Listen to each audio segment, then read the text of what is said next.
حدیث ایک روایت میں غالباً آتا ہے اہل حق کو اس کی بات، یعنی اہل کو، جو اہل بندہ ہے اس کو اس کی وہ بات بتا دینا اس کے لیے سونا چاندی کی چیزیں مانند ہے، یعنی اس کا حق تھا کہ اس کو آپ نے وہ بات بتا دی، وہ اہل بھی تھا، آپ نے اس کو وہ بات بتا دی۔ لیکن نا اہل کو بات بتانا اس بات کی ناقدری ہے۔ ایک آدمی اس چیز کا اہل نہیں ہے اور اس کو وہ بات بتا رہے ہو آپ، یہ اس بات کی ناقدری ہے، آپ نے اس کے سامنے یہ بات کی کیوں؟ عام مجمع میں ابھی مفتی طارق مسعود صاحب کا معاملہ ہوا نا، تو عام مجمع تھا وہ سارا کا سارا، تو وہی تو عام مجمع ہی تو تھا، تو عام مجمع کے سامنے ہو گئی بات، اور ایسی بات ہو گئی جو اس عام مجمع کی عقل سے تھوڑی سی زیادہ کیا تھی، اوپر تھی، اور لوگ تو اور اوپر سے ریکارڈ بھی ہو گئی، اور ریکارڈ ہونے کے بعد پھر لوگوں نے اس کو چھوڑا بھی نہیں، اور اس کے اوپر بات ہو گئی، اور یہ ساری کی ساری چیزیں ہو گئی۔ بات بالکل صحیح سمجھا رہے ہیں، بات بالکل حق بات ہے اور حق بات کو سمجھا رہے ہیں، لیکن وجہ کیا ہے؟ سامنے والا جو مجمع بیٹھا ہوا ہے اور عوام الناس جو اس موبائل کے ذریعے سے، اس کیمرے کے ذریعے سے اس بات کو سن رہی ہے، اس کی جو وہ کیپیسٹی ہے بات کو سمجھنے کی، وہ کیا ہے؟ بہت کمزور ہے۔ اب تم بیچارے مکئی والے کو، دودھ والے کو، آپ اس کو کوئی فزکس پڑھ رہا ہے تو فزکس کے اس کو سمجھانے لگ جاؤ باتیں، نیوٹن کو اس کو لا سمجھانے لگ جاؤ، کیمسٹری کی اس کو ڈیفینیشن سمجھانے لگ جاؤ، اور کمپیوٹر کی اس کی ڈیفینیشن سمجھا، وہ کیا سمجھے گا اس بات کو؟ کوئی سمجھے گا؟ وہ تو بولے گا مجھے تو چپل سلوانے تو سلواؤ ورنہ یہی منہ پہ ماروں گا، کیا کر رہے ہو میرے سامنے تم یہ بیٹھ گئے؟ وہ نہیں مانے گا آپ کی بات کو، بولے گا بھائی شاباش سائڈ میں ہو جاؤ، یہ کیا باتیں کر رہے ہو؟ تو ہر بندے کو اس کی نہج پر آگے بات سمجھانی ہوتی ہے۔ بہرحال مفتی کتنا پروپیگنڈا ہوا اور کتنی بکواسات ہوئی مفتی صاحب کے بارے میں، ہم سب کے سامنے ہے وہ ساری کی ساری باتیں، اور بظاہر کا لفظ بھی حضرت نے جو ہے استعمال فرمایا۔ میں کون ہوتا ہوں؟ میں حضرت کی جوتی کا تو خاک بھی نہیں ہوں، ان کی حضرت تو اتنے بڑے آدمی ہیں، چلو کوئی حضرت بات ہو گئی، انہوں نے بظاہر کا لفظ بھی استعمال کر لیا، اور جو ہے علماء نے، اپنے ہی ہمارے علماء نے، حضرت مولانا منظور مہنگا صاحب دامت برکاتہ اللہ علیہ نے اور دیگر علماء نے،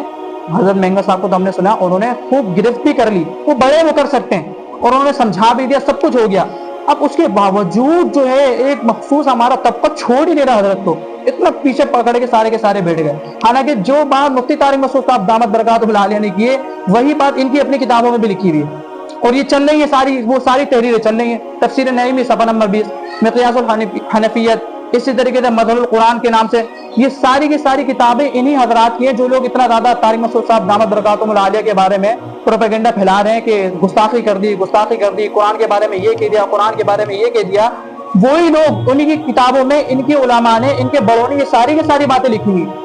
ساری کی ساری باتیں لکھی ہوئی ہیں، اور وہ تفسیر نعیمی میں تو صاف صاف وہی الفاظ لکھے ہوئے جو مفتی طارق مسعود صاحب دامت برکاتہ اللہ علیہ نے فرمائے، اور وہی لنس قرآن کے آخر میں جا کے کیا کریے مثال دی ہے۔ ایک بندہ بظاہراً قرآن، اس کا بیان ہی قرآن کی حقانیت پہ چل رہا ہے، وہ بندہ سمجھائے قرآن کو، قرآن ہی کو رہا ہے، وہ بندہ بتائے نبی کی سیرت کو رہا ہے، قرآن کے عالمی ہونے کو بتا رہا ہے، قرآن کے معجز ہونے کو بتا رہا ہے، اور اسی بندے کے اوپر تم نے کیا لگا دیا؟ فتویٰ لگا دیا کہ یہ قرآن کی توہین کر رہا ہے۔ یار ایک بندہ جو صبح شام جس کا کام قال اللہ قال رسول ہو، بخاری پڑھاتا ہو، ترمذی پڑھاتا ہو، چہرے پہ داڑھی ہو، سر پر امامہ ہو، اللہ اس کے رسول کا دین لے کے پوری دنیا میں وہ بندہ پھر رہا ہے، اس بندے کے کتنے لیکچر توحید کے بارے میں، نبی کی سیرت کے بارے میں یوٹیوب پر آپ سرچ کرو گے موجود ہیں۔ اب وہ بندہ نبی کی گستاخی کرے گا،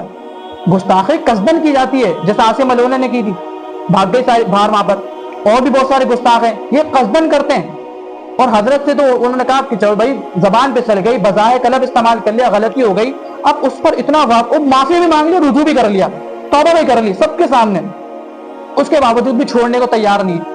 اور وہی باتیں تو اپنی کتابوں میں بھی لکھی ہوئی ہیں، ان کو پکڑنے کے لیے تیار نہیں ہے۔ اور اس میں تو مقیاس الحنفیت میں تو غالباً یہ بات بھی لکھی ہوئی ہے کہ ہم اس قرآن کو نہ پڑھ لیں، نعوذ باللہ جو کتے پر نازل ہوا، نعوذ باللہ من ذالک۔ آپ ان سے پوچھو تو وہ تو کہیں گے یار یہ تو الزامی بات سمجھانے کے لیے ہم نے یہ بات کہی ہے۔ تو اگر کوئی آدمی کہتے کہ احمد رضا خان صاحب کی کتاب کے بارے میں اگر کوئی یہ کہتے کہ کتے پر نازل ہو جاتی، کوئی مانے گا؟ قرآن کریم کے بارے میں یہ مثال اتنے آرام سے آپ نے دے دی، اور ان کے بارے میں،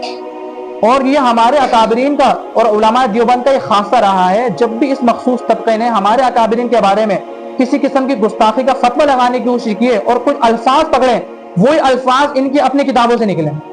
وہی الفاظ ان کے، لیکن جب تک ان کو وہ آئینہ نہ دکھایا جائے اور جب تک ان کو یہ بات سمجھایا نہ جائے تب تک یہ لوگ مانتے نہیں اور اکابرین کے پیچھے پڑے رہتے ہیں، جب تک ان کو یہ بات سمجھایا نہ جائے۔ تو وہ سارا کا سارا مسئلہ یہ ہے کہ جب تک سمجھاؤ گے نہیں، جب تک بولو گے نہیں، یہ مانتے نہیں سامنے والے۔ اب جب انہی کی کتابیں انہی کی تحریریں نکال کر ان کے سامنے پیش کر دیں تو کہہ رہے ہیں وہ پتہ نہیں کہاں سے اٹھا کر لیا، کہاں سے کیا اٹھا کر لیا، تمہاری اپنی کتابیں ساری کی ساری موجود ہیں،